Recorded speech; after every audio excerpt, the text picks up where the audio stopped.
भाई तुम्हें क्या लगता है मैं पिस्टल से मर सकता हूँ?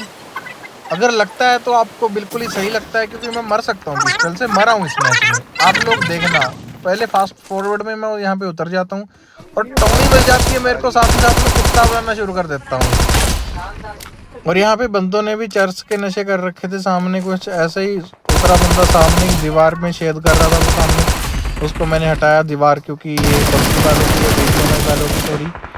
और दीवार पे छेद यार, मतलब गंदी बातें हैं ये, ऐसे नहीं करते ना।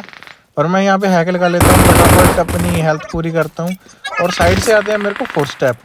मुझे नहीं मालूम था कि ऐसा भी हो जाएगा। मैंने सोचा, देखो पहले मारा, मैंने सोचा था भी उसको नॉक हो गया, वो पिस्टल से मारा उसने, वो तो भला हो मेरा टीममेट मेरे साथ था, उसने बचा लिया मेरे को। पर ऐसे भी क्या करो थे